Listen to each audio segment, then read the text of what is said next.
बॉलीवुड में ड्रग्स पर छिड़े घमासान पर क्या बोल रही हैं उर्मिला मातोंडकर, जिनका कुछ वक्त के लिए कांग्रेस से भी नाता था, ये आपको सुनवाते हैं।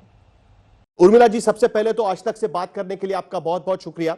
शुरुआती हम इससे करना चाहेंगे कि आखिरकार क्या है कि आज की स्थिति में बॉलीवुड लगातार निशाने पर लगा हुआ है। शुरुआत मेरे ख्याल से इससे करना ज्यादा सही होगा कि मैं ये स्पष्ट करना चाहती हूँ कि मैं किसी भी पार्टी के तरफ से आज यहाँ पर बैठी नहीं हूँ आपसे बात करते हुए।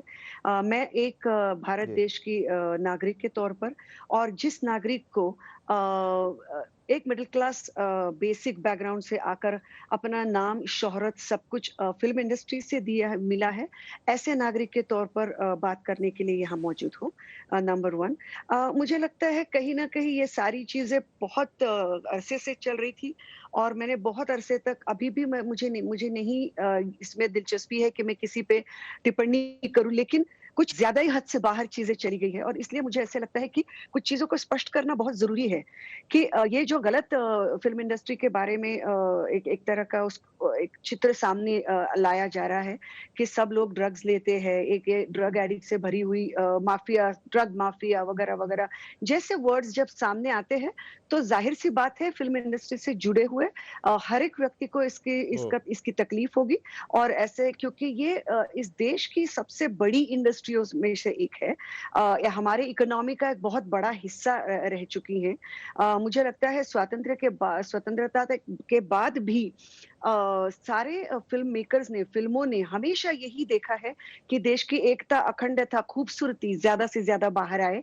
इसलिए मुझे लगता है कि इस तरह की बातें फिल्म इंडस्ट्री पर बार बार कहे जाना गलत लगता है। नहीं, लेकिन जिस तरीके से ड्रग्स का मामला निकल रहा है, क्या बुरा है कि अगर कोई ये कहता है कि फिल्म इंडस्ट्री में ड्रग्स घुस चुके हैं और उसको साफ सफाई होना जरूरी है। रवि किशन कह रहे हैं, जो सांसद है गोरखपुर से, वो कह रहे हैं कि मैं भी चाहता हूं कि फिल्म इंडस्ट्री ठीक रहे, मैं भी चाहता हूं कि फिल्म इंडस्ट्री का नाम अच्छा रहे, और इसीलिए मैं ये बात कर रहा हूं। कंगना रानावत कह रही है कि ड्रग्स के मामले में उनके पास बहुत सारी जानकारी है, उन्हें ड्रग एडिक्ट बनाया गया था, और इसके लिए वो भी चाहती है कि बॉलीवुड की साफ सफाई हो। तो इतनी बड़ी इंडस्ट्री की अगर साफ सफाई की बात कोई कर रहा है तो उसमें गलत क्या है? ये बहुत ही बेहतरीन और उम्दा ख्याल है अंगना जी का या रवि जी का, जो भी है। और ये तो मैं स्पष्ट रूप से मानती हूँ कि सिर्फ बॉलीवुड में ही क्यों, हमारे देश के सामने आज एक बहुत बड़ा चैलेंज है ड्रग्स का।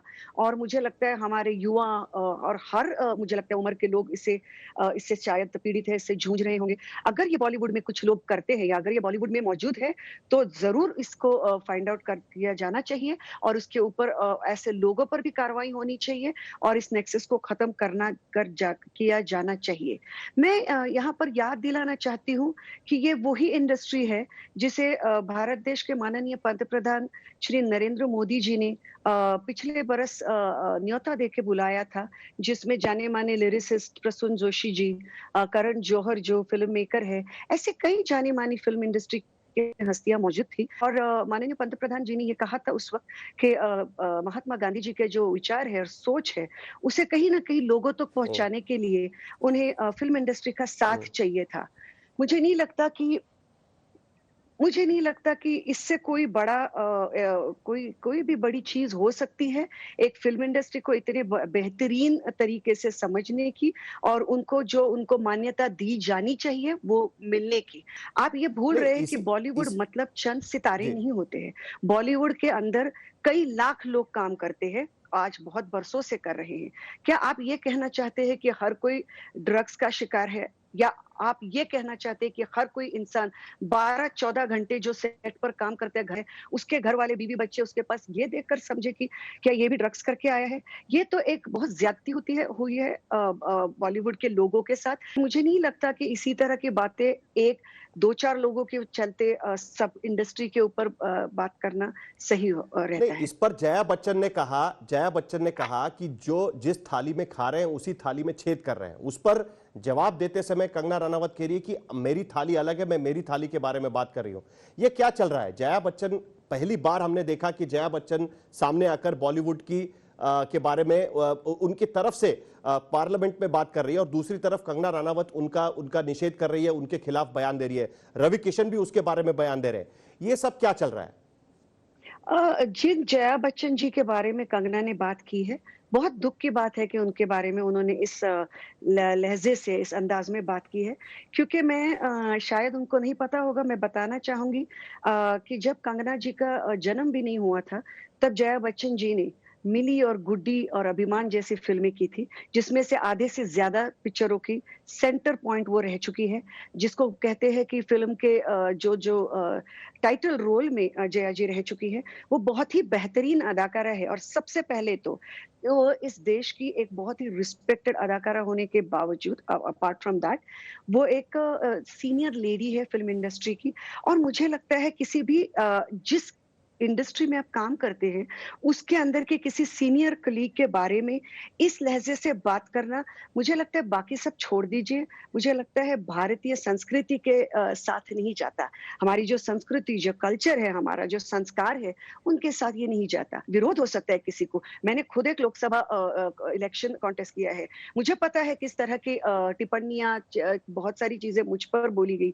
लेकिन एक पॉइंट पर भी जाके मैंने कभी अपना आपा खो के किसी के ऊपर भी व्यक्तिगत रूप से इस तरह की बातें या लांछन लगाने वाली चीजें नहीं कही हैं। बॉलीवुड माफिया के बारे में वो बात कर रही है, पूरी इंडस्ट्री के बारे में वो बात नहीं कर रही है। इंडस्ट्री सबकी है, सिर्फ बॉलीवुड माफिया के बारे में बात कर रही है। तो ये बवाल क्यों उठ रहा है? क्यों जया जी को या रवि या किसी और को इस बारे में क्योंकि सवाल खड़े जब करने कोई का मौका मिल इंसान रहा है कि बार बॉलीवुड का बार नाम? ये चीजें बोलते रहता है और अगर वो माफिया हम्म। माफिया माफिया करके उन लोगों के नाम ही नहीं बताना चाहता है खुलकर तो आदमी मैं जाने दीजिए तो आपको नहीं लगता एक सामान्य आम आदमी भी ये सोचेगा कि भाई ये लोग है कौन, वो बताए तो गए।